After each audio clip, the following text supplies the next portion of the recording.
on security considerations than an elected democratic one.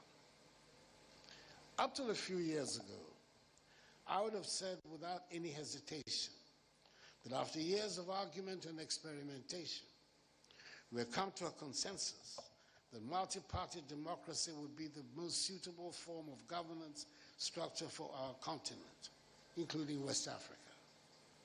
The regional grouping ECOWAS certainly thought that this consensus was accepted throughout its member states. And indeed, sanctions were spelled out for those countries that would succumb to military coup d'etats. I doubt that any of us was under any illusion that what we had all signed up to would be easy. But I was certain that all of us were ready to try to make it work. I feel a deep sense of disappointment. The military coup d'etats have come back in fashion in our region and are seen as the answer to the instability being spread from the Sahel by jihadist activity, and by some as the answer to difficult economic conditions or unpopular government policies. It would appear that we have our work cut out for us all over again to try to build and consolidate the democratic structures in our countries, to gain the confidence of our populations, especially to show that the road to prosperity would be faster and longer lasting when we are democratic. I'm not sure that back in 1985, when General Babangida became the leader of Nigeria, he and his colleagues had thought it out so clearly for themselves. But it would seem that somewhere along the line, or by the time it was over, as stated in the book, they had plans for a very brave new Nigeria. Permit me to quote him here, and forgive me for it is quite an extensive quote. There exists a world of difference between engineering a nation and ruling it. I never wished to rule Nigeria, and I never did it. My goal was to engineer it. The ultimate aim of engineering in the manner that we have attempted was precise. It was to chart a new course for a nation towards a new environment, consciously and carefully designed in anticipation of a future that can be understood, mastered, and managed. Engineering a nation is in reality in inventing the future. Everything has to be harnessed and focused. Human resources, material resources, and moral resources all must be brought into play. Over and above all, the nation's psychology must be redirected and refocused. That was the dream.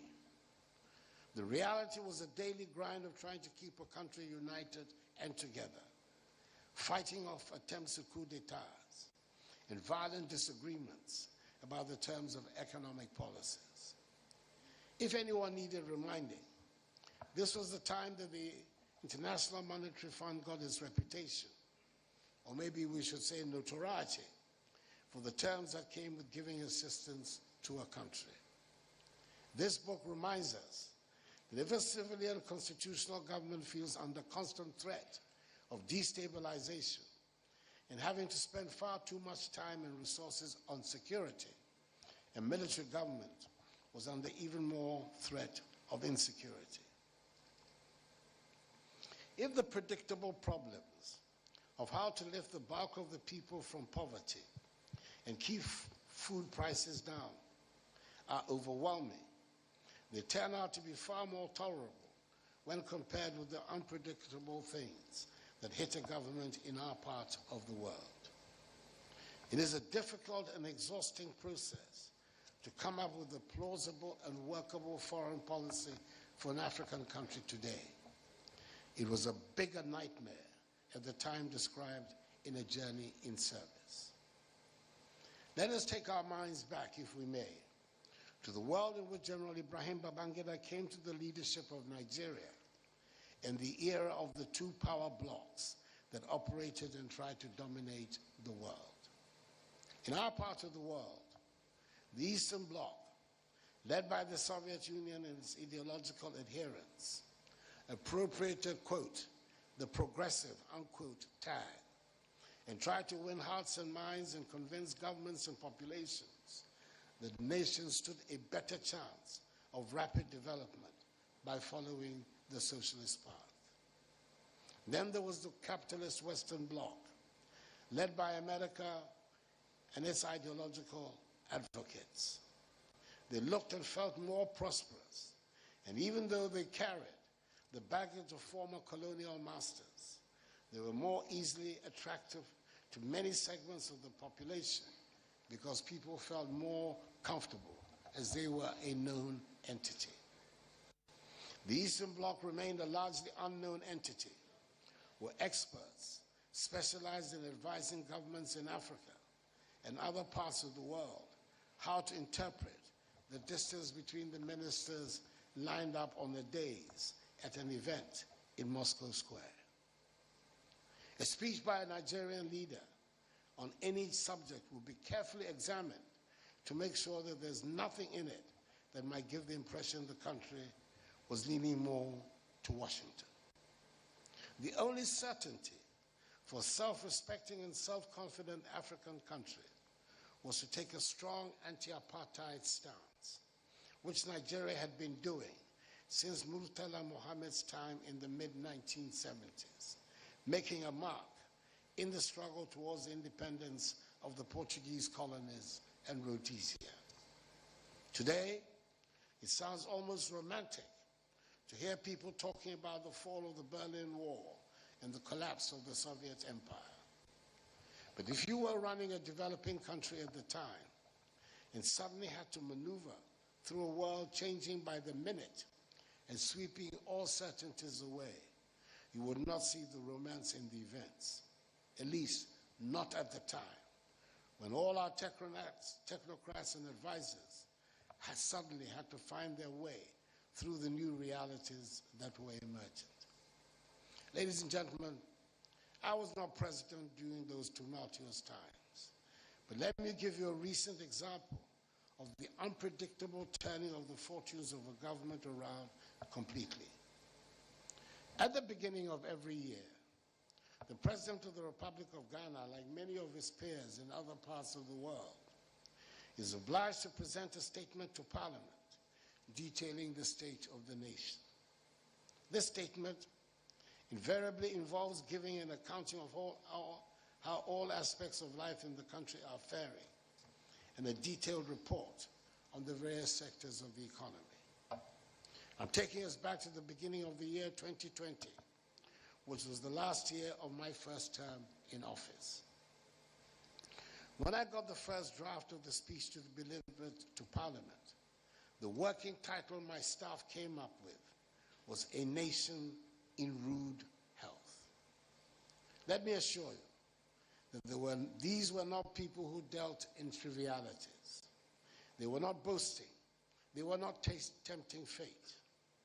A Nation in Rude Health was a fair assessment of what things looked like in Ghana and the state of affairs at the beginning of the year 2020.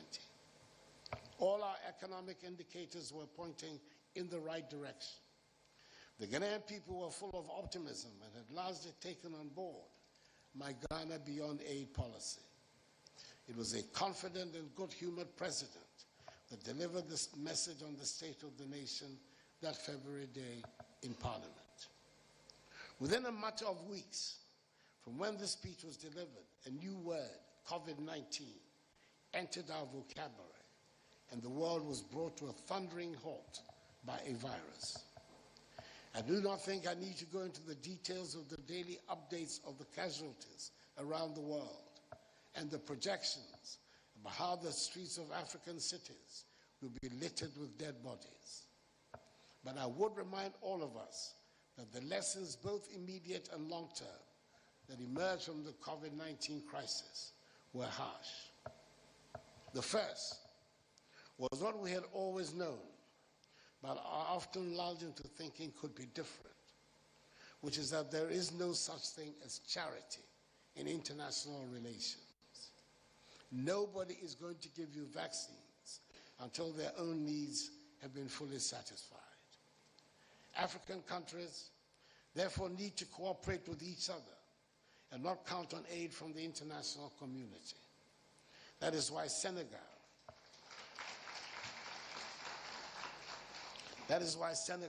Nigeria, South Africa, Rwanda, Ghana, and others have taken on the responsibility of manufacturing their own vaccines.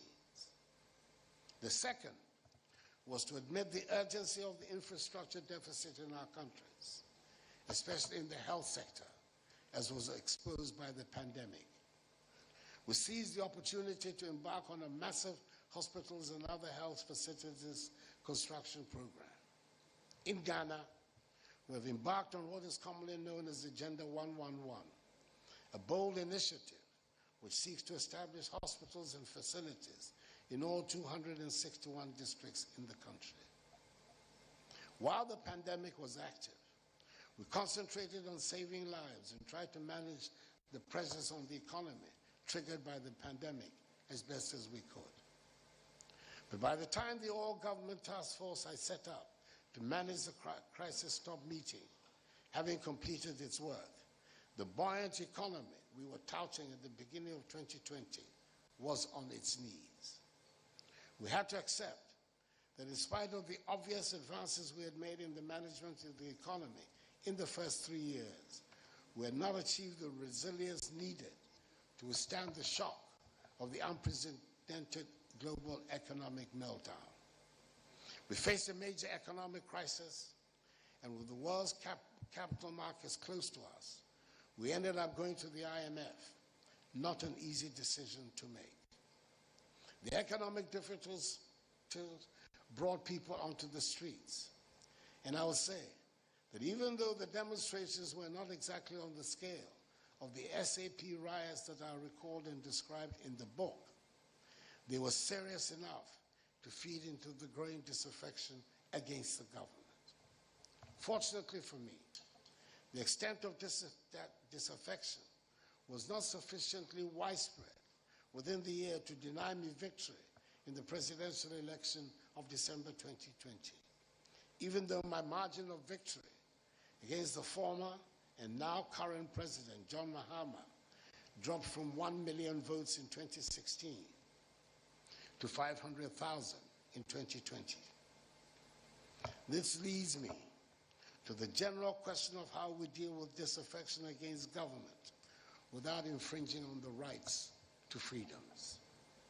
It would be a strange government that would not have its share of disaffection, and especially in a multi-party democracy, it is to be expected that there would be opposition to the government and organized means to create disaffection.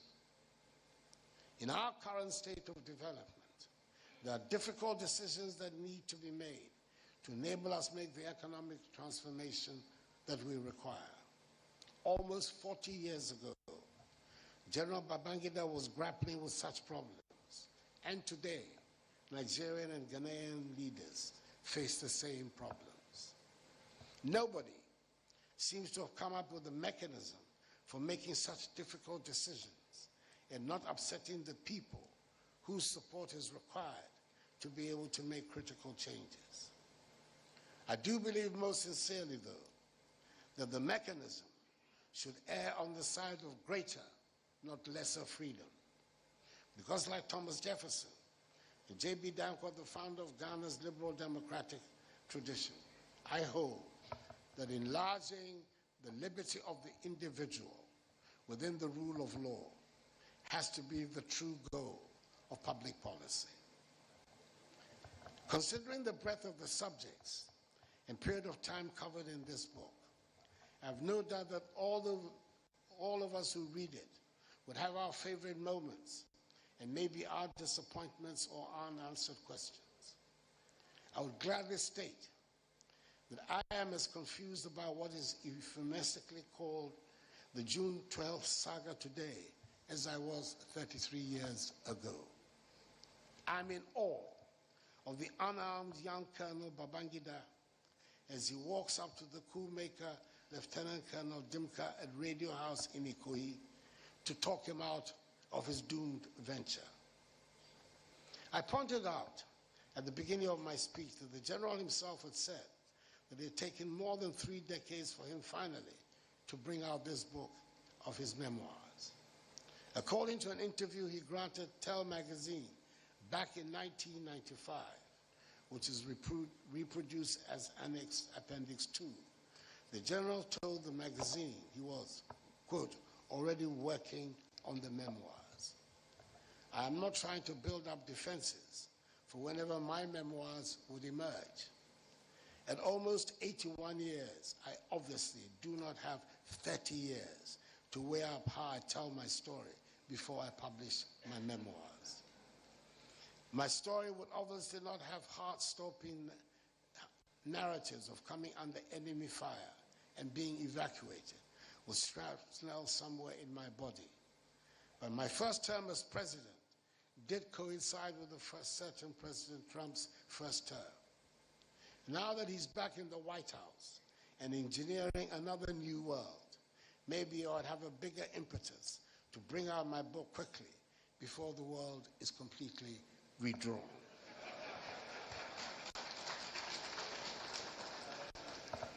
There are 3 more matters of moment that I have to comment on briefly before I take my seat.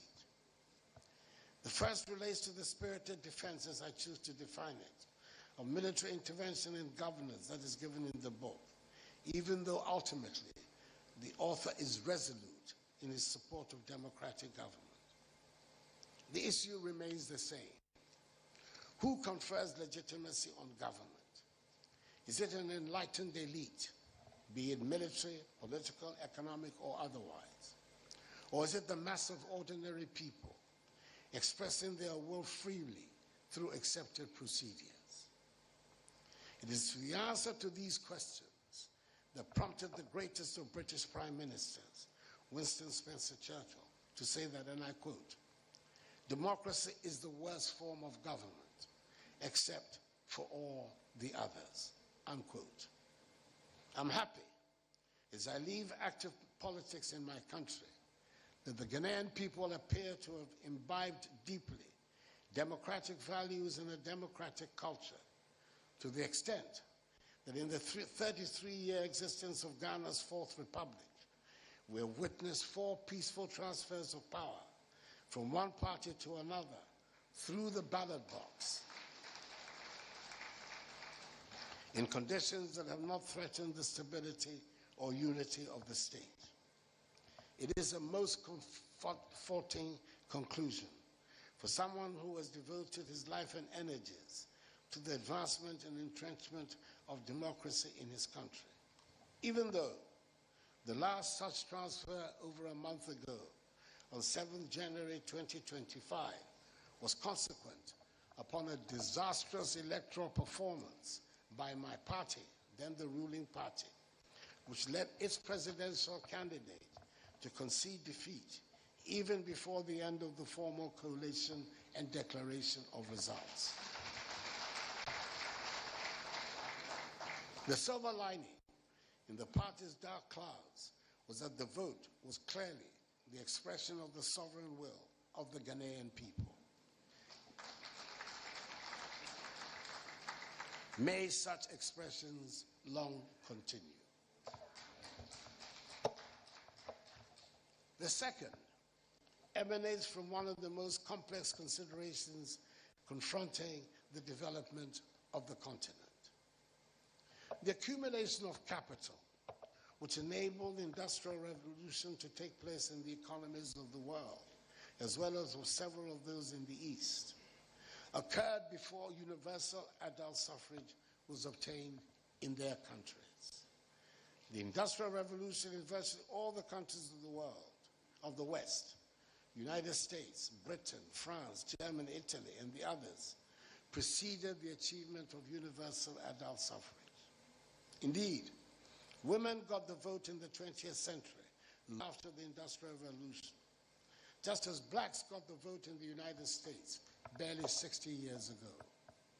Our situation is different, even uniquely so.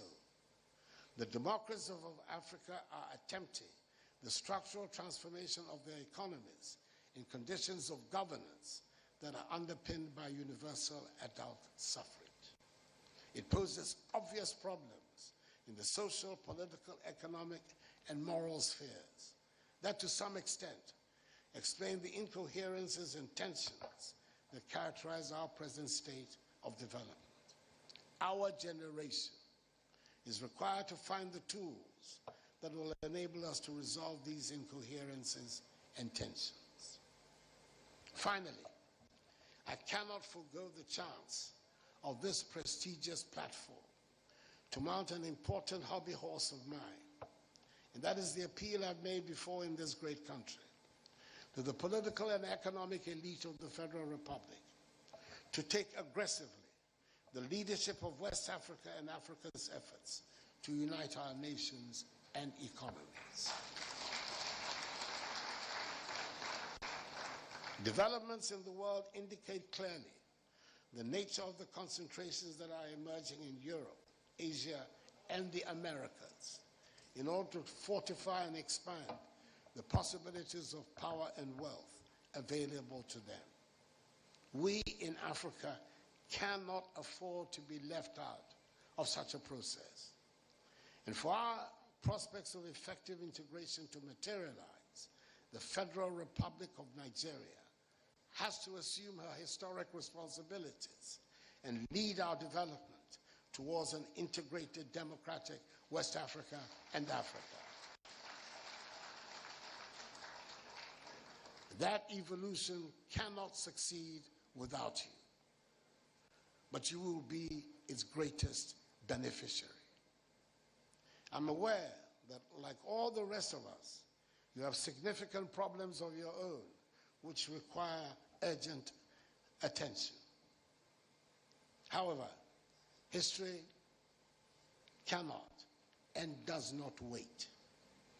Means have to be devised which will enable us all to address with efficacy our contemporary challenges. You should know that in this march forward, you will have in Ghana a faithful ally and steadfast partner. In conclusion, I want to thank once again the Board of Trustees of the IBB Presidential Foundation and that most extraordinary of military statesmen, General Ibrahim Badamasi Babangida, for their generous invitation. I wish him continued long life after such a distinguished and illustrious contribution to the development of his native Nigeria.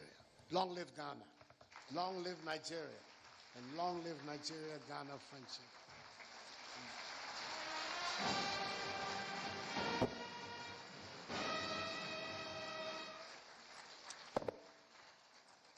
Another round of applause, please, for His Excellency William Nana Addo Dankwa Akufo-Addo, the former President of Ghana. Raised quite a number of pertinent issues. The one that stood out for me on the issue of how we deal with disaffection with government, particularly as we have not come up with a mechanism that allows governments to do painful reforms without offending people. So that's the challenge, how to find out how to do painful reforms without getting your public upset. Distinguished ladies and gentlemen, thank you again for being here. And we're going to move swiftly on to the next set of programs, which are the goodwill messages. We'll be needing mics on the floor because some of the people that will be speaking from their chairs. Yinka, please take over. Thank you. Yep.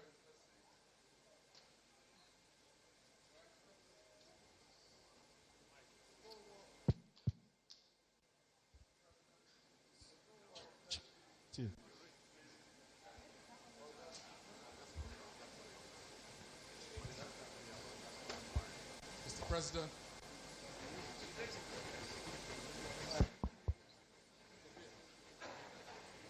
Mr. President, sir. Your Excellencies, distinguished ladies and gentlemen, may I ask, before we do the goodwill messages, for you to give a warm welcome to those who have looked after our President, Ibrahim Babangida, so well over the years, his children who are here today. Aisha, Mohammed, Halima, and Aminu is not present, but I know that he's watching online. Thank you. For the reasons of time, we're going to ask our goodwill messages from our distinguished former presidents to take place from where they are seated, and I will take the microphone to them. President Muhammad Buhari is not present. He is represented today and had already sent a very warm message to President Ibrahim Babangida explaining his inability to be present. He is represented today by Muazu Jaji Sambo, former Minister of Transportation. He's here. He will be making a goodwill message. Please, I ask you to welcome him warmly. General Dr. Yakubu Gawanta, may I approach you with the microphone to say a brief few words. Thank you.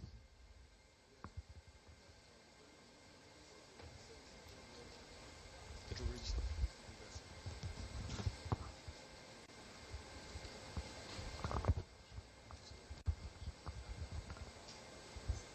Mr. President, my colleagues, former heads of state, President Ado, ladies and gentlemen, General Ibrahim Babangida, I hope I'm part of those who interested you to join the army early 60. When I visited your school, to interest your school to see if you can join the army. And your headmaster at that time, or head of school at that time, was one famous teacher called Mr. Onimole.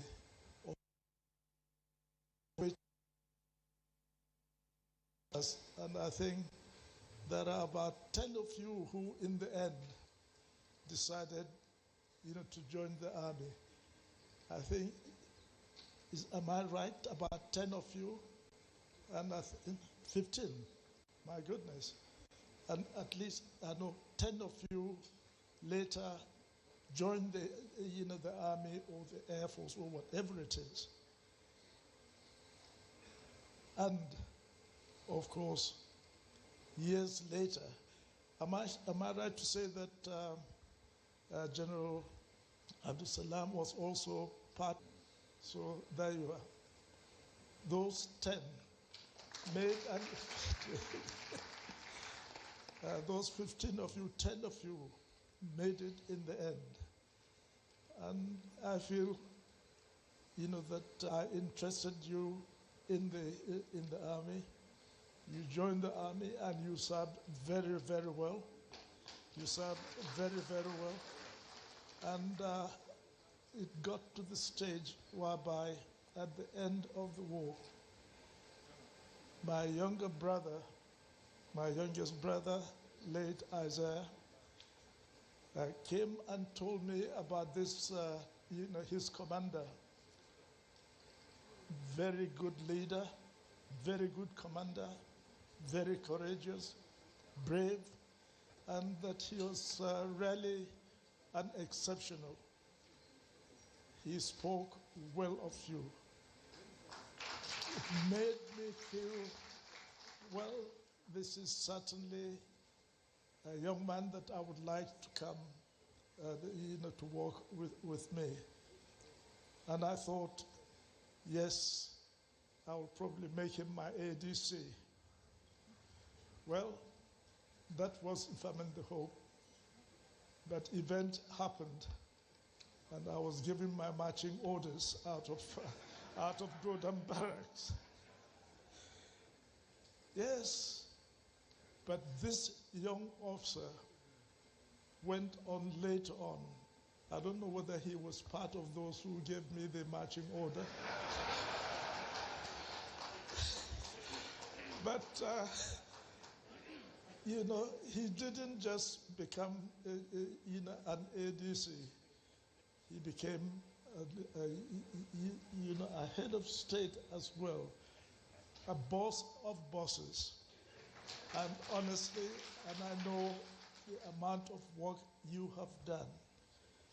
And over the years, various events happened, and I learned that you are the one who made sure that Dimka either escaped rather than be arrested.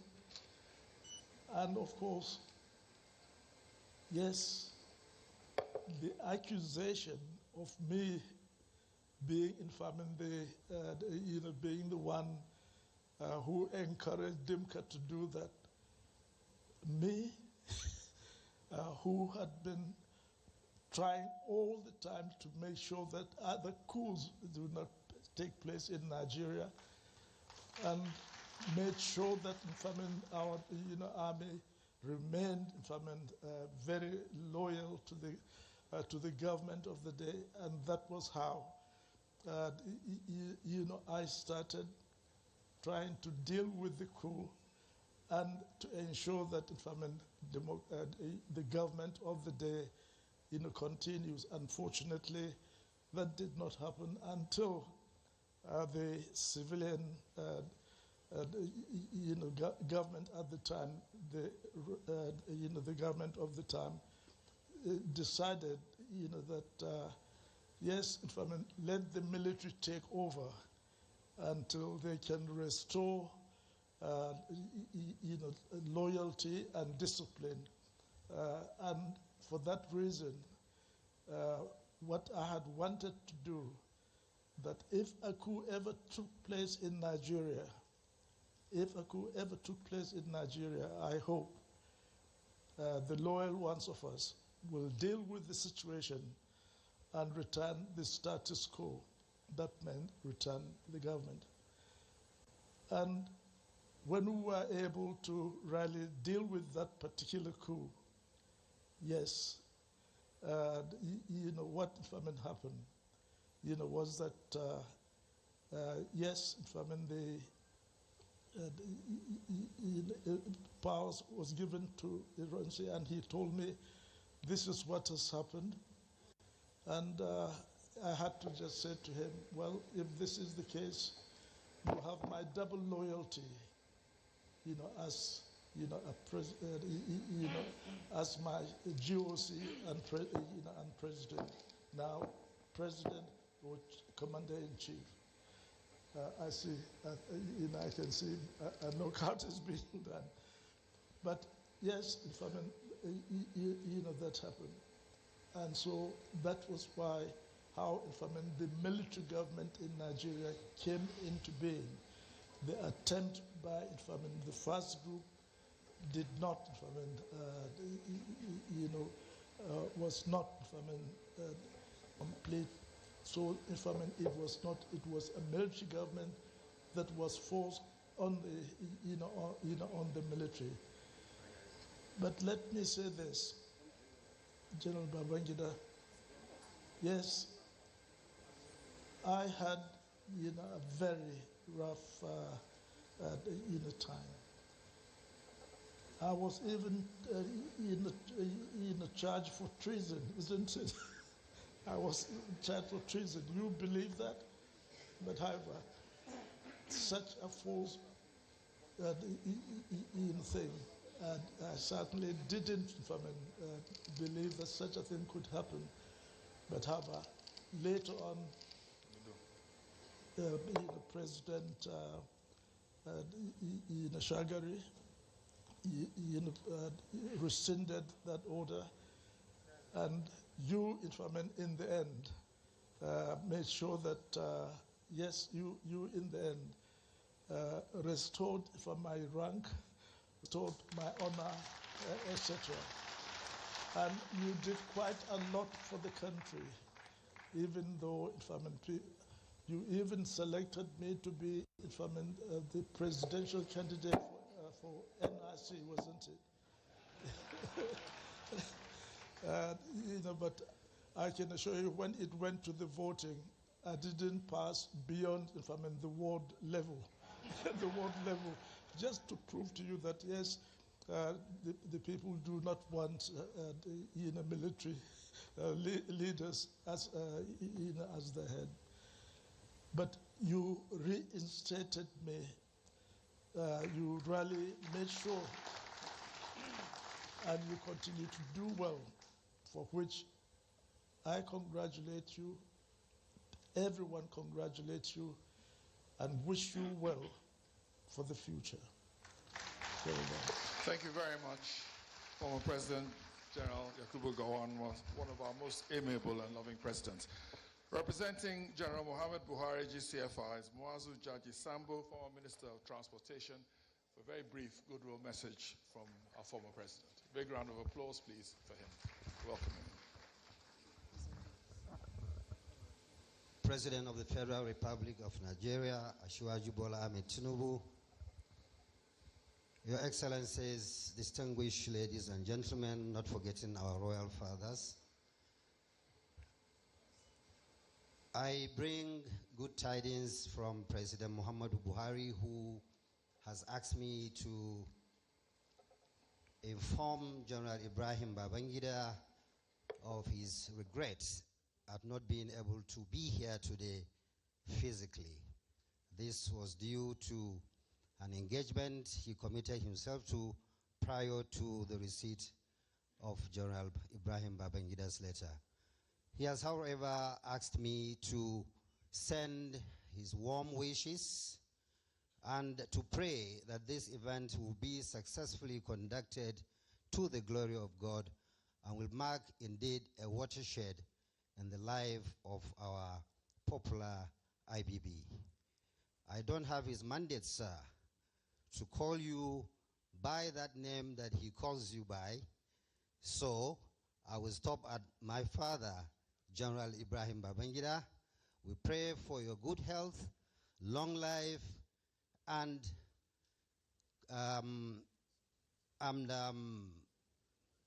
satisfaction, and hoping that you will, sir, continue to provide services in terms of advice to the leaders of this country, both for those who are on seat today and for the upcoming ones in the years ahead. We wish you a very, very long life and a happy celebration, sir. Thank you, sir. Thank you very much, Muazu Jaji Sambo, former Minister of Transportation, for that very warm message from General Muhammad Buhari, GCFR. General Abdul Salami Abubakar, GCFR, is to my right. The microphone goes to him for his goodwill message. Thank you, sir. Mr. President Bola Tinubu, thank you very much for attending my brother's autobiography. Your Excellencies, former President, President Kroma, President Nanadu, our distinguished royal fathers, ladies and gentlemen. Where do I start, Ibrahim? Certainly, my relationship with Ibrahim, forgive me for calling him my Ibrahim, has gone a long way, over 80 years.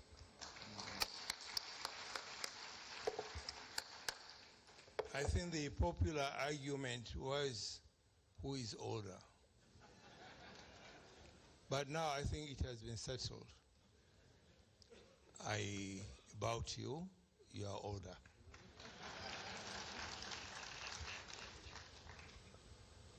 Your Excellencies, I want to thank you for honoring my brother, my friend, my prefect, my head boy, my commander-in-chief, all rolled in one. I think I want to thank Your Excellency Ibrahim Badamasi Babangida for putting down your memo. I think it will go a long way in enriching the history of this country. Congratulations. Let me, Mr. President, with your permission, go back memory lane. When we were growing up in the little town of Mina, that is about 80 years ago. It might interest you, Mr. President, and all the distinguished guests here. As far back as 1952, a soothsayer told us that Ibrahim is going to be the head of state of this country.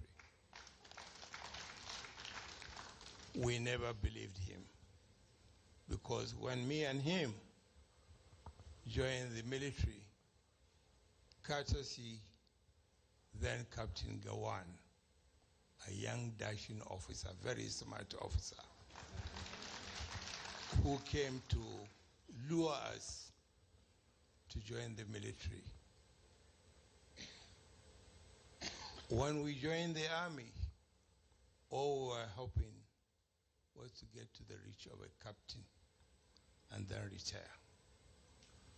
But God, in His mercy, has propelled us to become generals, and by His grace, both of us became head of state of this country.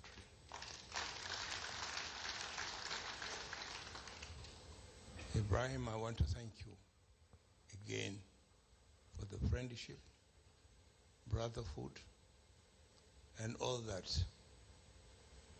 No moment goes by when we remember our escapade without bringing smiles to our faces.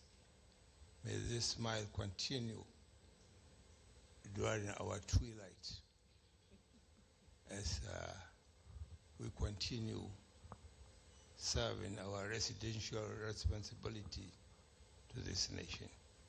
Mr. President, I thank you. Thank you very much. General Salami Abubakar, GCFR, firmly now known as the junior brother to President Ibrahim Babangida. Mr. President, Your Excellency, distinguished ladies and gentlemen, Dr. Goodluck Ebele Jonathan, GCFR, sir, for your goodwill message. Thank you so much. Mr. President, thank you for coming to personally preside over this ceremony. His Excellency, our leader, General Dr. Yakubu Gowon, and President Babangida that brought us here, thank you for today's ceremony. And let me appreciate Abdusalami Abubakar and the wife. Let me appreciate the keynote speaker, the immediate past president of the Republic of Ghana. Thank you for being here. And our good friend, Ernest Baikoroma, the immediate past president of Sierra Leone. And let me appreciate the three vice presidents are here with us, a very senior Nigerian serving in government and have served before, the captains of industry. I don't want to take too much of your time. Today is a special day, and some of you will be surprised why I should stand up. You know, in the committee of the president,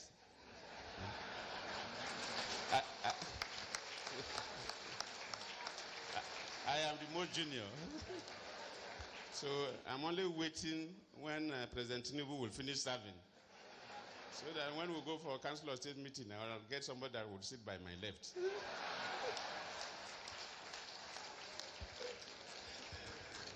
So thank you. Today is a great day, and I wouldn't take much of your time. President Babangida brought us today to celebrate his history of service in the launch of a book, A Journey in Service, and also to launch his presidential library. These are two noble things. We've not read the book, so just like in those days when they were selling drink, they say liquid content only. So we can talk about the bottle, not the liquid contents. So Abraham Babangida, we all know, has been one of the most charismatic leaders in this country. He's somebody that up to date, people go as if they are going on pilgrimage to consult him. We thank God for giving you that grace and the wisdom to continue to mentor people. In terms of your leadership, Nigerians know you contributed significantly in terms of the infrastructural development of this country and the social mobilization. We cannot write the history of Nigeria without dedicating a reasonable part to your service as the President of Nigeria. You've done well. And of course, we are launching his memoir today. It's a significant document. The keynote speaker mentioned that, so I don't need to overemphasize. Every president makes history. And other key historical factors make history, but they don't contribute to the documentation. And if you contribute to the documentation of the history, it makes your history stronger, more relevant, and more factual. I also hope that one day I will do my own. But I'm waiting for my seniors that are here before I will think about my own. So today, you are helping us. And somehow the concept of presidential library comes from the United States system. When I left office, the first 6 months, I toured America, and I visited most of the presidential libraries there. And the presidential libraries are taken as federal government assets. So, Mr. President, you need to set up a department in the Secretary of Government office. The American government helped because they are source of history. If any scholar wants to know what happened at a segment of history, it goes to these presidential libraries.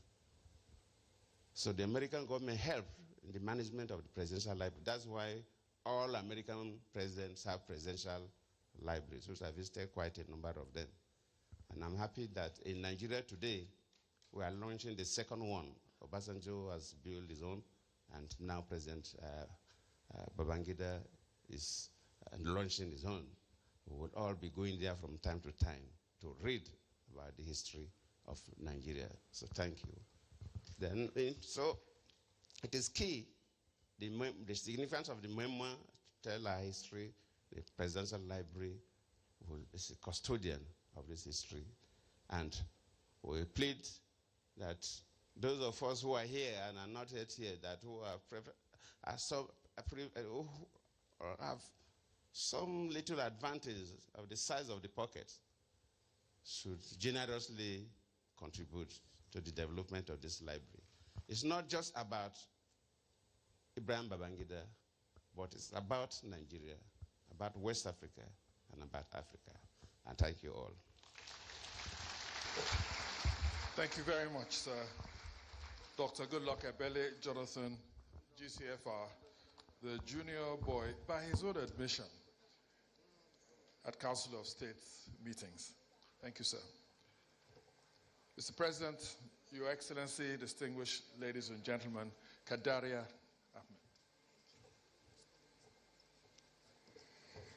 Ahmed. Excellencies, distinguished ladies and gentlemen, our book reviewer today hardly needs an introduction. He's a widely recognized and deeply respected scholar, advocate, public intellectual, orator, pastor, and a climate justice champion. However, what many may not realize is his warm fatherly side. In recent weeks, he has embraced his role as an active grandfather celebrating the arrival of his second grandchild. And yes, you are allowed to clap. Thank you.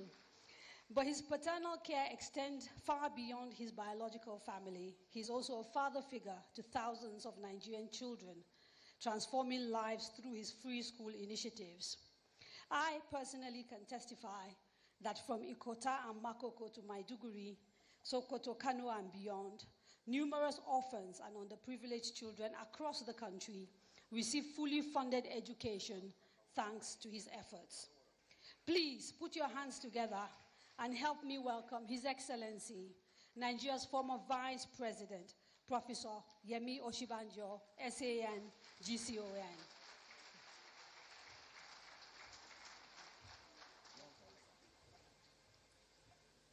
Thank you very much, Kadarian.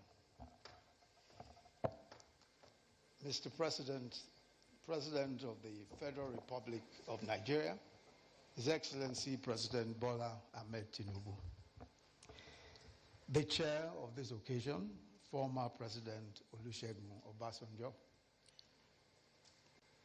I'm trying to locate him, former President Abdul Salam Abubakar, and her ladyship, Honorable Justice Fatih Abubakar, former President Goodluck Ebele Jonathan, former President of Sierra Leone, His Excellency Bai Koroma, the immediate past President of Ghana and our keynote speaker, His Excellency Nana Akufo-Addo, former Vice President Atiku Abubakar and former Vice President Namadi Sambo, the author and celebrant of this event, former President Ibrahim Badamasi Babangida, Your Excellencies, present and former governors, Your Royal Highnesses, traditional rulers, distinguished ladies and gentlemen,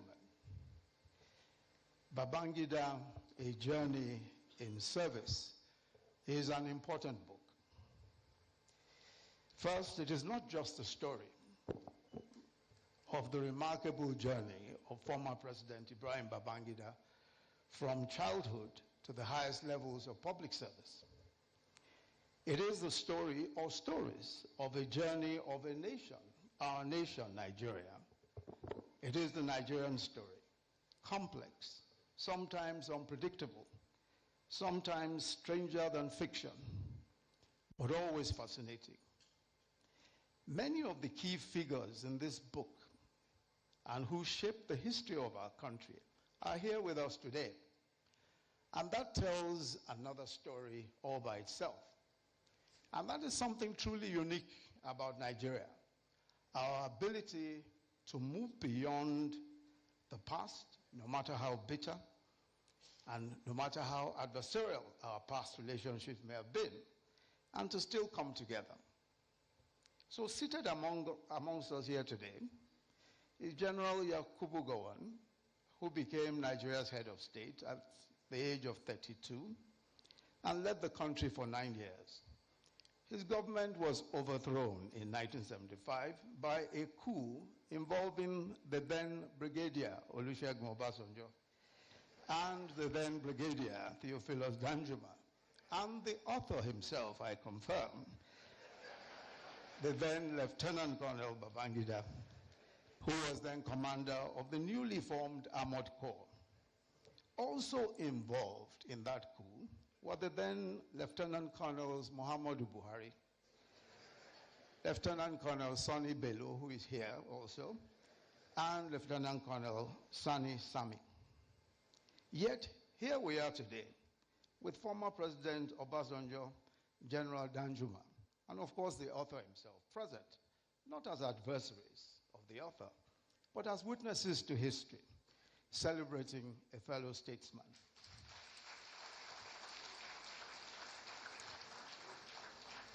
In a striking turn of fate, the author notes that it was President Obasanjo who, after the tragic assassination of General Murtala Mohammed, insisted that a young Lieutenant Colonel Babangida be appointed to the Supreme Military Council, making him its youngest member at the time. Also represented here is the immediate past president, Muhammadu Buhari, another leader whose path intertwined with Babangida.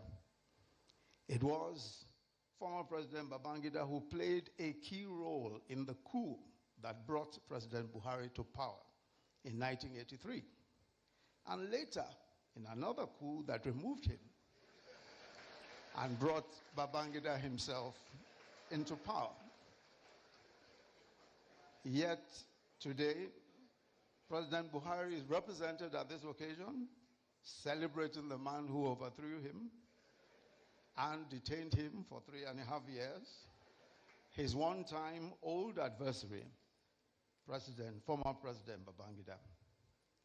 And then, of course, there's a gentleman here who was an elected senator in 1992 in the course of Babangida's transition program. When Babangida annulled the 1993 election and General Abacha took over and dissolved the Senate, that senator tried to reconstitute the Senate in resistance to the dissolution. He was detained, charged to court. He escaped into exile. Today, he is also here to celebrate with his former tormentors. But as president,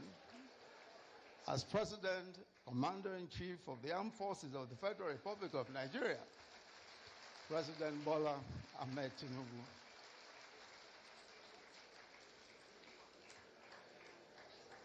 The third reason why this 420-page book is important is because it unveils one of the most enigmatic leaders that Nigeria has ever had. A man who some called Maradona, others described as the evil genius, bearing his mind, in his own words, in writing for the first time since he left office 32 years ago. In this compelling account, he tells of his early life in Minna, his parents, his siblings, his primary school, Gwari Native Authority Primary School, how he became an orphan at the age of 14, and at age 16, entering the provincial secondary school Bida, the school which later became known as the Government College Bida. His class, the class of 1957 to 1962, which, as you have heard, produced 2 Nigerian presidents, 4 state governors, a former Chief Justice of the Federation, several federal ministers. His classmates, former President Abdul Salami Abubakar, Sani Sami, Sani Bello, Garba Duba, Gado Nasco, Abdul Mumuni Keki Manga, Muhammad Maman Magoro, Paul Babale, and Maman Vatsa, who joined the class in their 3rd year. Babangida reveals his nickname. That's the nice one, the nice nickname to readers. He was called the Blockbuster for his sporting exploits. But Gado Nasco and Ismaila Ahmed coined a nastier nickname for him. That nickname was Kulele. Kulele meaning because of his stocky physique. And the author notes jokingly in the book, I never forgave them for this. Babangida became the head boy of the school in his final year.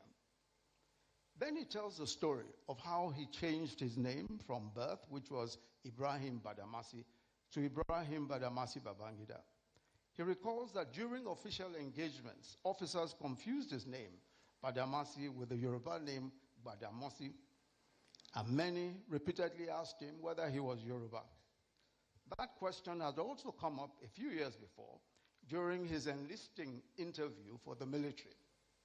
He says, to eliminate any confusion, I quote him, I decided to take on my father's other name, Babangida, as my last name. He tells the story of how he became interested in the military. A certain teacher, Pa Unimole, who as a 24-year-old had taken up a voluntary 3-month leave of absence from his teaching job at the King's College in 1930 to help set up and popularize science education in northern Nigeria, and who ended up spending his entire teaching career in the north. By the time he died at 78 in 1980, Pa Onimole had taught and mentored several generations of students in northern Nigeria, including General Yakubu Gowon and the author. But more than just laying a sound science foundation, writes the author, Pa Onimole was the first to get many of us interested in a career in the military. Shortly after independence in 1960, Pa Onimole invited his former student, Captain Yakubu Gowon, to give us a career talk on the military. Captain Gowon, handsome and smart-looking, in his properly starched army officer's uniform, spoke to us brilliantly in his now familiar shrill voice on the benefits of military career. His career talk left a mark that stayed with most of us, and several of us joined the military. However, in a remarkable twist of fate, several years later, Yakubu Gowon became head of state. He was deposed in a coup in which the author participated, as you've heard. And while living in England, Yakubu Gowon was implicated unjustly, according to the author, by Dimka, who had led a failed coup. The Supreme Military Council then decided to strip General Yakubu Gowon of his rank as a four-star general and dismissed him from the army. The author writes, and I quote him, "Although I was a member of the Supreme Military Council that made that painful decision on General Gowon, I am happy that as president, I restored his benefits and full ranks in 1986 as a distinguished general of the Nigerian army." End of quote. The author also tells the story of his combat experience during the Civil War. His favorite commanders were General Wushishi and General Danjuba. The most unfortunate aspect of the war experience for him was that it brought him into combat confrontation with some officers from the Biafran side, with whom he had trained as a cadet, who now had to fight on the Biafran side. Interestingly, a good number of them who survived remained his friends after the war and long afterwards. But perhaps the most unforgettable experience of the Civil War for him was the injury that nearly killed him. In the course of a firefight in Uzuakoli, Umahia, he was hit by shrapnel that eventually was lodged in his chest. And he tells of how he was evacuated to the Lagos University Teaching Hospital, Idiaraba. And while he was in hospital recovering from his injuries, on Saturday, April 19, 1969, he watched on television in the common room of the hospital as the then head of state and commander-in-chief, General Yakubu Gowon, married his beautiful black beauty, the then Victoria Zakari. There and then, he made up his mind to get married. And he already knew who he wanted to marry. And he went looking for her as soon as he left the hospital. She was also a black beauty, the then Maria Okogo. He met her through his childhood friend and her cousin, Gaba Duba, and she lived with her uncle, Gaba Duba's father. When he proposed to her, she turned him down because of his reputation as a playboy. But she later agreed after her uncle put a word in for him, and she became Mariam Babangida. The author devotes a whole chapter to her remarkable life and times as a devoted wife, mother of his children, generous hostess, and the First Lady of Nigeria, who redefined the office of First Lady and went on to engage in some of the most consequential social investment programs of that period, including the Better Life for Rural Women program. The author also gives his own account of his much talked about dramatic encounter with Dimka, the leader of the coup that led to the assassination of the then head of state, General Murtala Mohammed. He recalls that Dimka was holed up at the broadcasting station immediately after the assassination of the then head of state, General Murtala Mohammed. The author relates how, not knowing that there had been a coup attempt, he arrived for a meeting with General Akinreyade at the Army headquarters. And as he sauntered into the top floor of the building, the general shouted at him, "Ibrahim, where the hell have you been? We've been looking for you. You must now go and see TY immediately."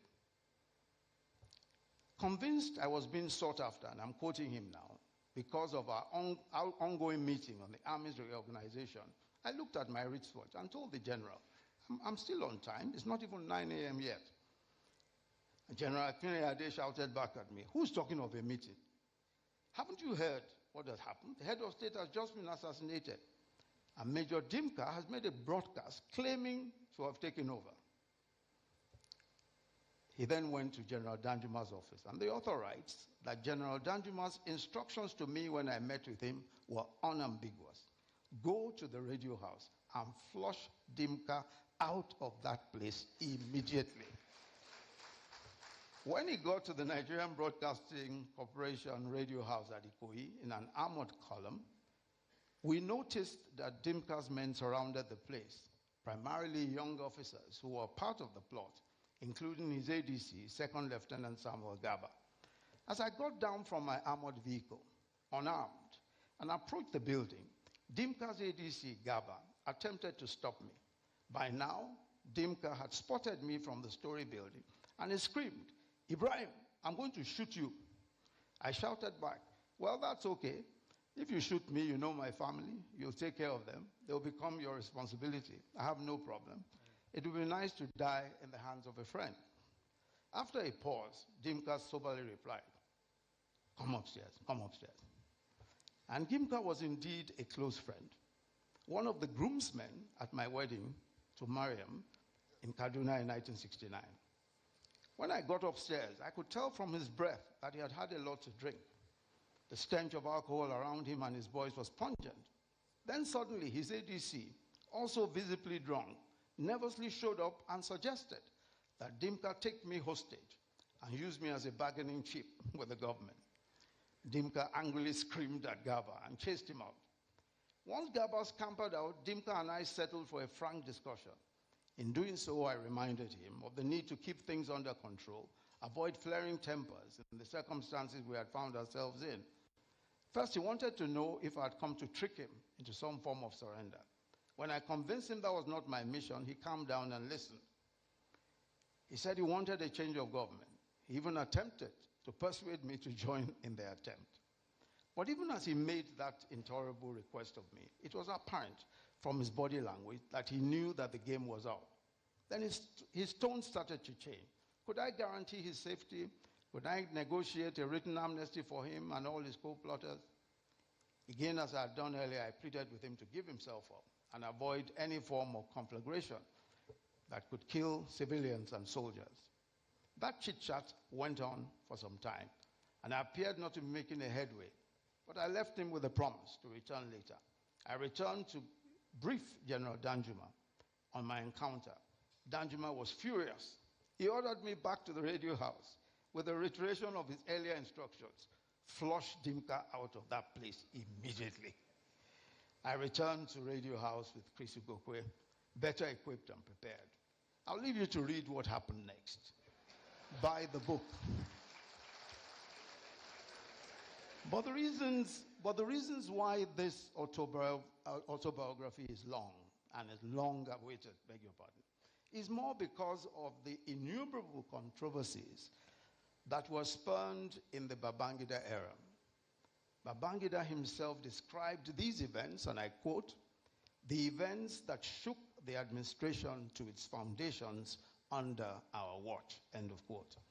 These include the death of Dele Giwa, the killing by a letter bomb of the charismatic journalist and publisher of Newswatch, a weekly political news magazine, in his home on October the 19th, 1986. The Vatsa coup, a coup that implicated one of his closest childhood friends, and the decision of the Supreme Military Council to execute him. The Gideon Oka coup, a coup that took the life of his ADC and nearly took his own life and that of his wife, and how they escaped the coupists, and how the coup was foiled by the then Chief of Army Staff, General Sani Abacha. The OIC palaver, the controversy as to whether the government had surreptitiously taken Nigeria into membership of the Organization of Islamic Cooperation, OIC. The 1989 SAP riots, the deadly riots over the harsh economic effects of the government's structural adjustment policy. The C-130 air crash on September 26, 1992. The crash of the Nigeria Air Force Lockheed C-130 transporter aircraft in the swamps of Lagos, in the swamps off the Lagos coast, barely 3 minutes after taking off from the Ikeja airport, killing a total of 159 officers, including the crew and 9 foreigners. The crash wiped out some of the brightest and best middle cadre officers of the time. And there was the allegation that the government masterminded the crash to stave off a coup against the administration, especially since the failure of the Oka coup. Then there is a full chapter devoted to the transition to military rule and the June 12 saga. June 12 was a decision with cataclysmic consequences. It was the annulment of what had been said to be the freest and fairest elections in Nigeria's history. The annulment led to a military interregnum that was considered one of the most vicious in Nigeria's history, the eventual death of the acclaimed winner of the election and his wife. The author deals with all these issues and for the first time answers these questions fully. For example, he tells us for the first time who annulled the June 12th election. Of course, I will not disclose that to you. You would have to buy the book to find out. He puts the facts out there. He gives his own reasons for the actions that he took, and he admits where he believes he was wrong. He also answers the question whether Abiola actually won the June 12th elections. And I quote him, "Although I am on record to have stated after the elections that Abiola may not have won the elections, upon deeper reflection and a closer examination of all available facts, particularly the detailed election results, which are published as an appendix to this book, there was no doubt that MKO Abiola won the June 12th elections. Upon closer examination of the original collated figures from the 110 polling booths nationwide, it was clear that he satisfied the 2 main constitutional requirements for winning the presidential elections, mainly majority votes and geographical spread, having obtained 8,128,720 votes against TOFA's 5,848,247 votes, and securing the mandatory 1/3 of the votes cast in 28 states of the Federation, including Abuja. I am gratified that the Buhari administration finally recognized him as a former head of state of Nigeria." End of quote. He concludes in the book, and I quote him, "Looking back now, the June 12th saga was undeniably the most challenging moment of my life, and in certain respects, one of the most painful." And he went on to admit, "If I had to do it all over again, I will do it differently." End of quote. I'll certainly not go into all the details of what he said on these issues, otherwise there'll be no point. You're buying the book. I urge you to read the book and then make up your own mind whether you agree or disagree. I'm glad that he has laid several years of controversy to rest by speaking his own truth. Let me conclude, Mr. Chairman, by saying that by any standards, Babangida's Journey of Service is an extraordinary book. It's a collection of stories from a life deeply intertwined with Nigeria's contemporary history, told with remarkable wit, insight, and a vivid sense of place. Babangida's storytelling ability is undeniable. He draws the reader into each moment, making history feel immediate and alive. His prose flows effortlessly from one era to another, from one pivotal event to the next, in a way that is both engaging and easy to read. He's generous in his praise of others, acknowledging the contributions of many along the way. Yet despite the richness of his narrative, this book, of course, will not silence the debates or end the controversies surrounding his years in power, especially the final chapter of his leadership. The questions will persist. Criticisms will probably continue. But that has always been the nature of Babangida, of the Babangida phenomenon. He remains, as ever, a force of history. This is a book that we must all read, Babangida in his own words. Thank you very much for listening.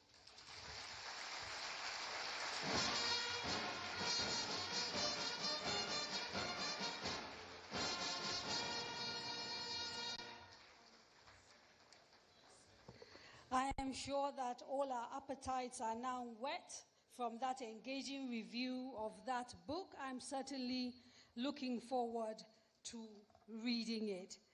Distinguished ladies and gentlemen, the person who is responsible for the design of the IBB Library and Events Center is His Excellency, the former Vice President, Federal Republic of Nigeria, Architect Namadi Sambo, GCON, who is here with us today. Excellency, welcome. He is the founder and chairman of Kaplan Associates Limited and designed the library and event center on the occasion of President Babangida's 80th birthday. For a few more details, and we promise this will not take too long, for a few more details on this project, please help me welcome architect Ayo Adesheun, who is the associate partner or managing partner of Kaplan Associates.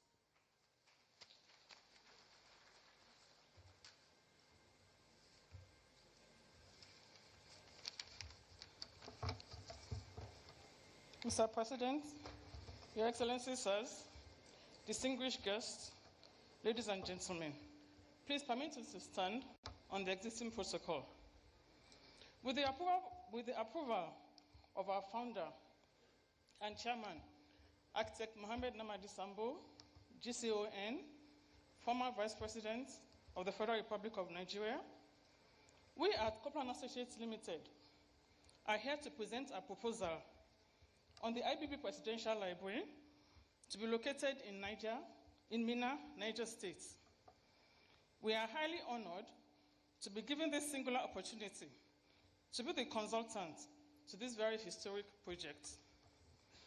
The library, dedicated to the works and ideals of President Babangida, is proposed to be a virtual center of history, information, knowledge, and thoughts so as to preserve tomorrow.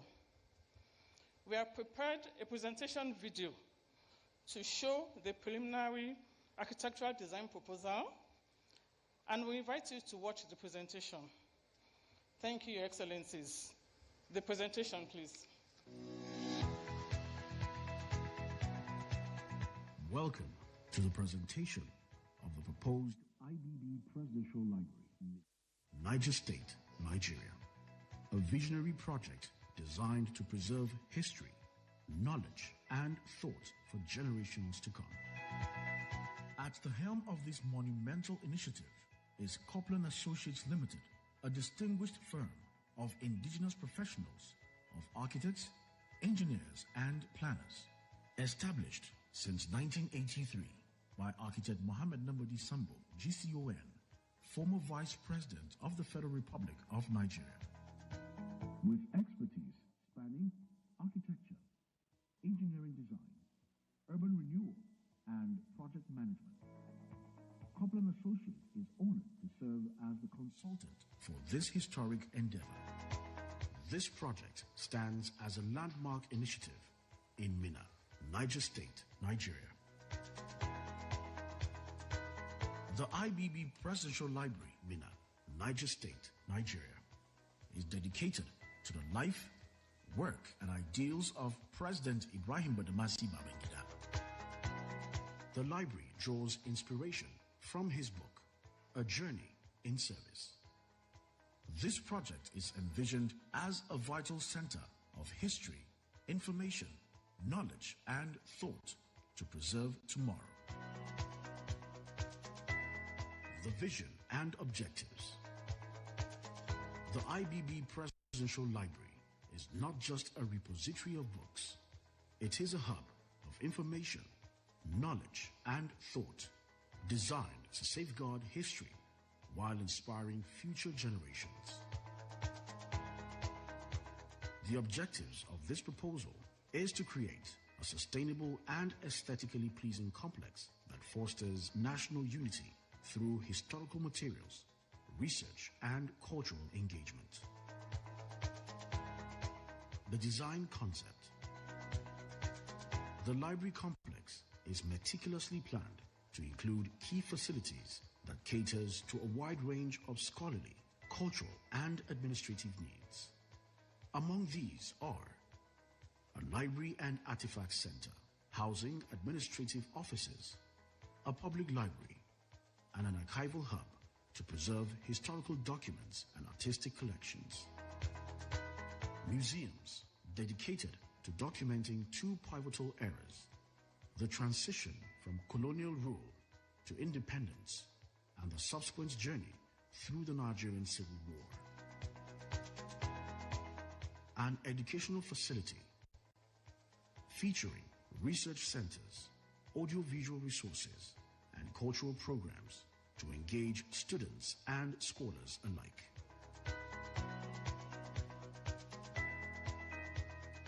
An exhibition gallery showcasing historical materials, artworks, and national heritage. A conference and banquet hall designed to accommodate between 750 to 1,000 guests for various events and functions. A memorial plaza honoring the legacy of former First Lady, Her Excellency, Mrs. Mariam Babangida, with dedicated spaces for reflection and remembrance. Beyond its academic and historical significance, the complex extends its impact through Better Life for Women Center, offering vocational training programs to support skill development and economic independence. A digital space hub, providing a 21st century workspace experience equipped with modern technology.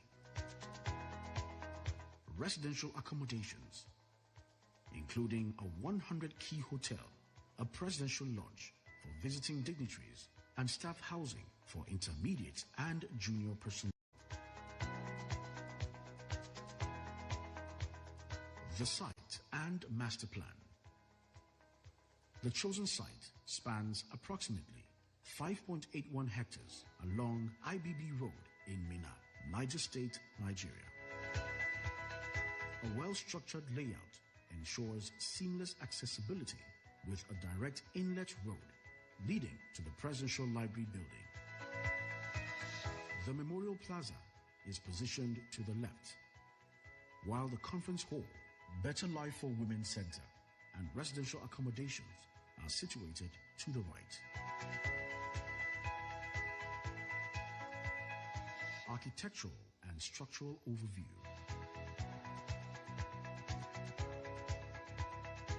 The Library and Museum Building. The proposed structure will stand at 4 floors. The ground floor features a spacious foyer with vertical circulation points via lifts and staircases. It houses a 350-seater auditorium, a museum, offices, a gift shop, a VIP lounge, a seminar room, and visitor conveniences. The first floor includes additional seminar rooms, a second museum space, and a large exhibition area. The second floor is home to the public library and the digital space hub, creating an environment for research and modern learning. The third floor accommodates an archival hub alongside offices for research, education, and cultural programs. The fourth floor hosts administrative offices, meeting rooms, a boardroom, and the Director General's office.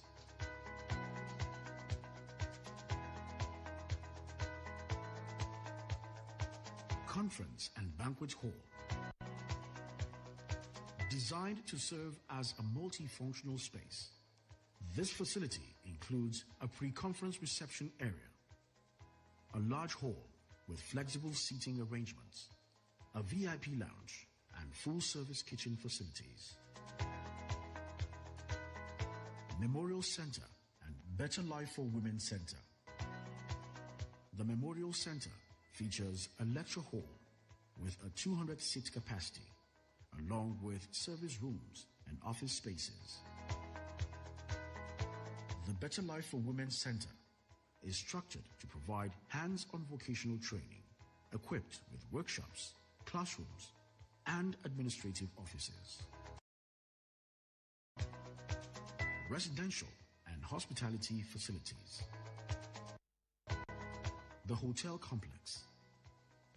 A vital component of the project, the hotel will feature 56 standard rooms, 32 deluxe rooms, 11 executive suites, and 1 presidential suite.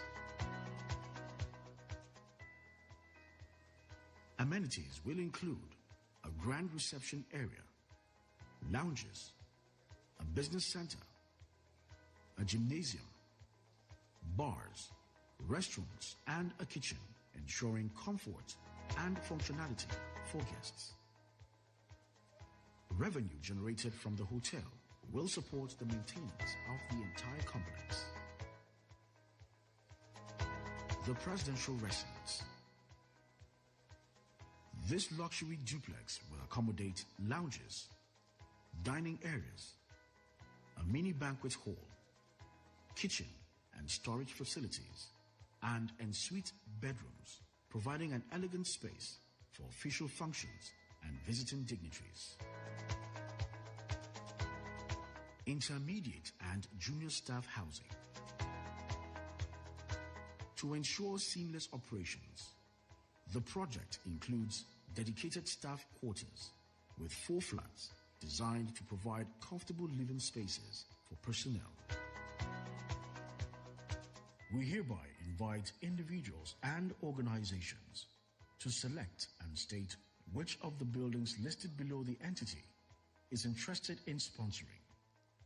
Library and Museum Building, Hotel, Memorial Plaza, Conference and Banquet Hall, Better Life for Women Center, Presidential Residence, Intermediate and Junior Staff Housing, Security Fencing and Infrastructure to include roads, electricity and water supply, sewage, and communications systems.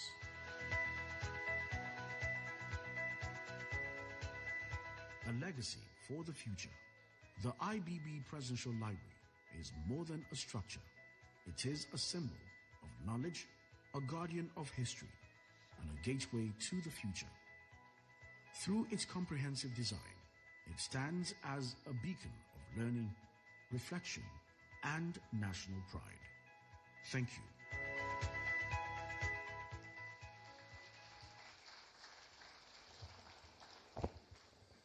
Mr. President, Your Excellencies, distinguished ladies and gentlemen, you have seen what we are here to launch, what will make Mina very much a destination other than to go and visit former presidents.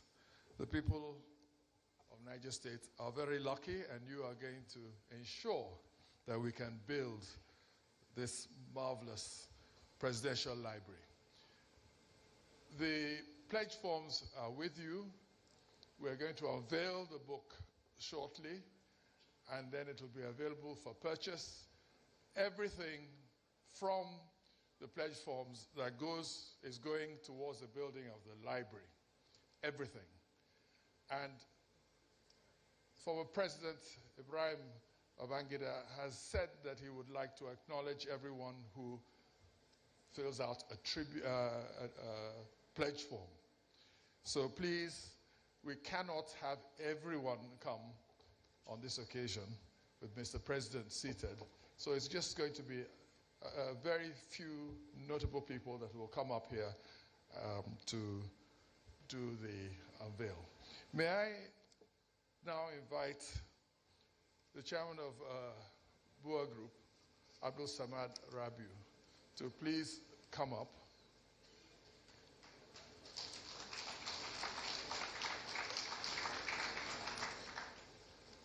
And also the representative of General Theophilus Danjuma, T.Y. Danjuma Foundation, who he is represented, of course, by General Martin Luther Aguai. I believe he's here.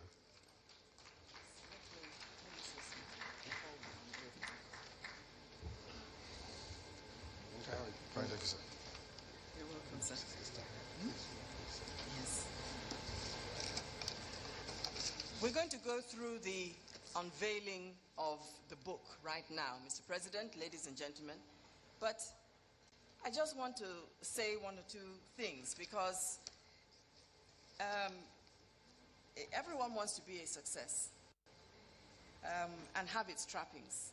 But some might say that success is relative. For the amazing scientist, Albert Einstein, his perspective was very simple.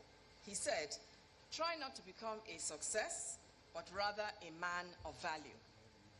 And standing before you, Excellencies, ladies and gentlemen, is a man who has achieved both. He's the founder of ASR Africa Initiative, and executive chairman, and he has pledged to support ongoing efforts by various governments to bridge the development divide across Africa. Please welcome, as we unveil the book. No, speeches. Let me do my speech first. Oh, you have a speech? You want to make it now, sir? Yeah, I want to do fundraising. That's fine, sir. Thank you. Your Excellency, Mr. President, President Bola Ahmed Tinubu, GCFR, Your Excellency, General IBB, Your Excellencies, distinguished ladies and gentlemen, please permit me to stand on already established protocols. It is my distinct honor and privilege to be here today as the chief launcher of these two important events, the book presentation of IBB's autobiography and the Presidential Library in conjunction with General T.Y. Danjuma, who could not be here with us but is ably represented by General Aguai. Today we are gathered here to celebrate an icon,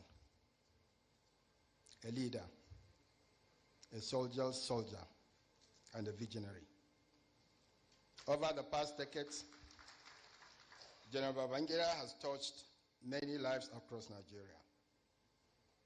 And today's book presentation, the IBB Presidential Library Project launch, and the caliber of people present in this room attest to his impact as a leader. Your Excellencies, ladies and gentlemen, here today and those watching, let me say this. We are gathered to celebrate more than a person, a building or archive. We are gathered to inaugurate a sanctuary of memory, a testament to the vision, complexity, and enduring legacy of one of Nigeria's most transformative leaders, General Ibrahim Badamasi Babangida. The Presidential Library and the unveiling of IBB's records are not just milestones for history. They are gifts to posterity. Let me also add that many have clamored for this book and library project over the years, and the time is finally here. Your Excellency, General Ibrahim Badamasi Babangida, your tenure as president was defined by bold reforms, intricate statecraft, and an unyielding believe in Nigeria's potential with significant infrastructure and development projects across the length and breadth of this nation. And many have stood the test of time, with the impact still being felt. Across your tenure, your leadership navigated the delicate balance of progress and stability. These records, now to be preserved for generations with this book and library, will allow scholars, citizens, and future leaders to engage with their decisions not as footnotes, but as lessons in courage, pragmatism, and nation building. Distinguished guests, a presidential library is more than just a building. It is a bridge between eras, where the past speaks to the present, and the struggles and triumphs of a nation's journey are immortalized. For a country as dynamic as Nigeria, where history is often debated but rarely preserved, the library will stand as a bold declaration. Your Excellency, General Babangida, your records will demystify the art of governance. They will reveal the weight of decisions made in uncertainty, the foresight required to steer a diverse nation, and the humility to learn from both triumphs and setbacks. In an age where leadership is too often reduced to sound bites, General Babangida's book and Presidential Library will remind us that true statesmanship demands depth, reflection, and accountability. As a businessman, I'm aware that progress hinges on understanding the past. At BUA, we build industries, but nations are built on ideas, ideals, and institutional memory. The library will serve as a compass, guiding policymakers, inspiring innovators, and reconnecting Nigerians with the intellectual rigor that shaped our national identity. Let me also acknowledge the profound symbolism of this book. By entrusting your records to the public, you invite scrutiny and scholarship. You affirm that leadership is not only about myth-making, but also about transparency. This act alone cements your legacy as a leader who believes in the wisdom of the people and power of truth.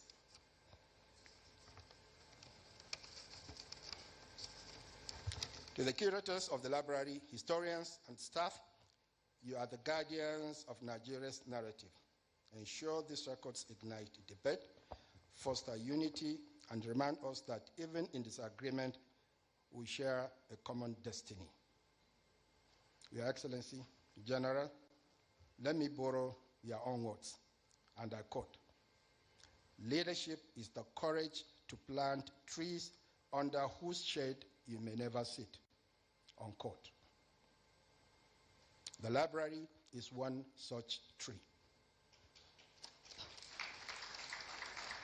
May it grow deep roots, shelter generations, and stand as a timeless tribute to your service. To this end, I'm pleased to share that General Njuma and I had a meeting with him last week, we will fully support the construction of this library, a monument to our history as a nation. However, before I dive into my donation and encourage others to pledge, I want to emphasize that our goal today is to raise enough money, enough funds to bring this library to life. So far, as we have seen, designs have been approved and a contractor is about to be appointed. So this library and the event center are on track to be completed on schedule. I also want to use this opportunity to kindly ask our wonderful donors to please consider redeeming their pledges very soon. This will allow us to properly acknowledge your generosity and begin construction in earnest. General Njuma and I will be redeeming ours immediately. That's the promise.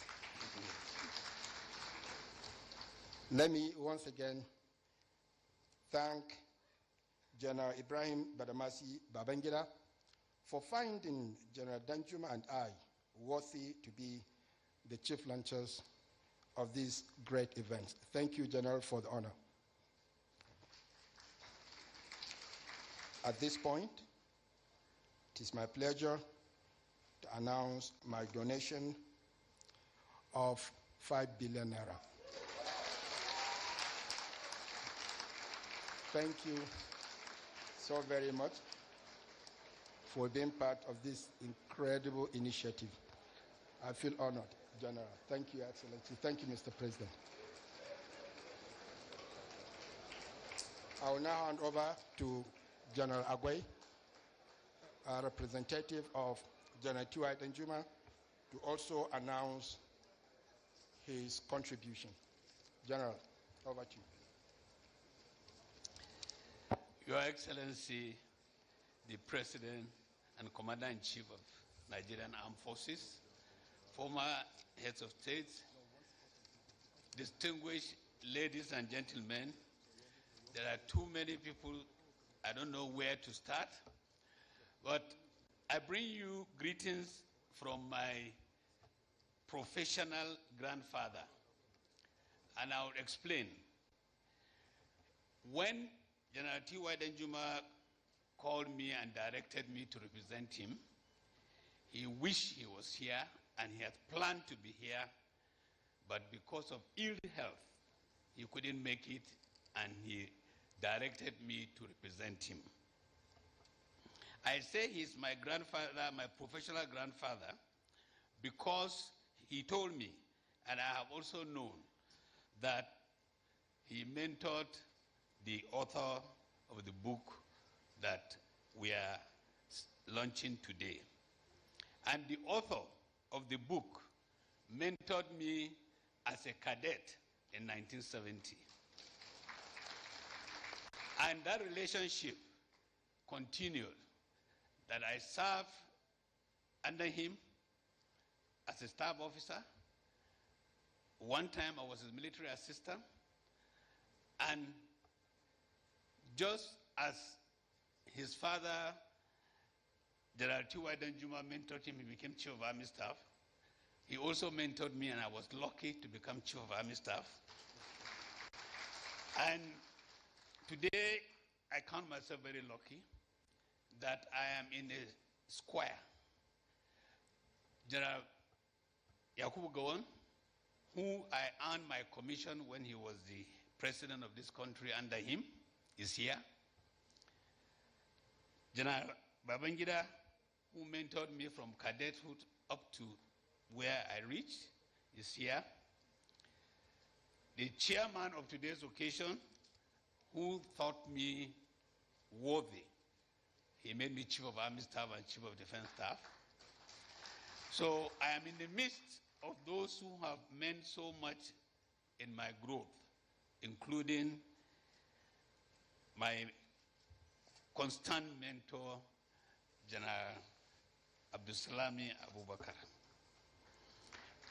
Before I read the comment by my professional grandfather, I want to also thank heavens for the opportunity to come very close to the governor, to the former president of Sierra Leone, Koroma. People have said that there is a resemblance between me and him. I don't know about that. But one thing I know, I traversed all the nooks and corners of Sierra Leone when I was a deputy force commander of UNAMSIL, and I was influential in one way or the other in the most thorough disarmament we have ever had in the world in Kono, district of Sierra Leone. So it's great to see you, Mr. President, and I hope one day I will be lucky to shake your hand. Now, let me go to the comment of remarks by General T.Y. Danjuma, Grand Commander of the Order of Niger, Nigerian Army Medal, PSC. He said, the intrinsic worth of the Presidential Library is premised on the fact that it is an archival center where documents and artifacts of countries' presidents are kept for research, references, and prosperity, as it is open to the public. In Africa, Nigeria has spearheaded the perpetuity of the presidential library system in Africa.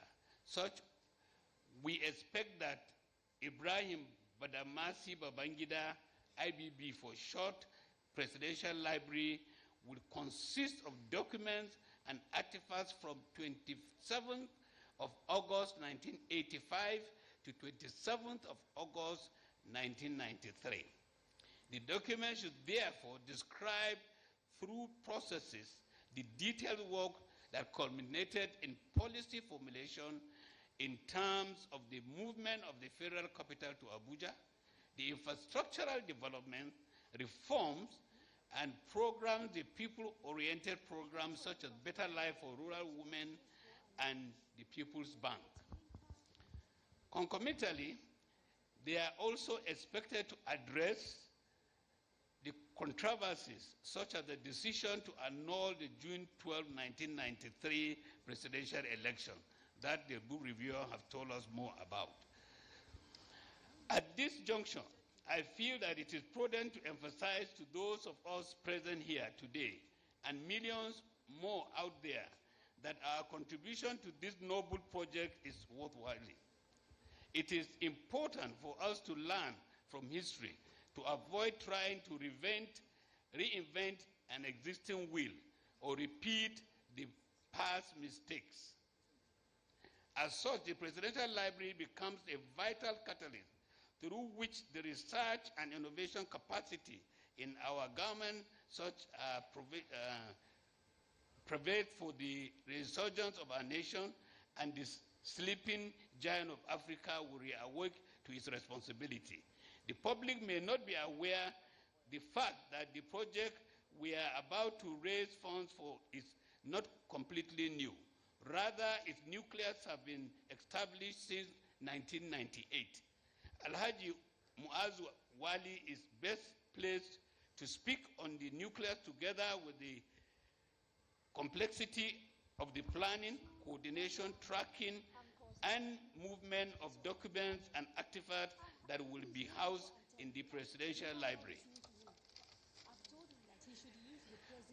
Having said this, it is noteworthy in view of this event today and stood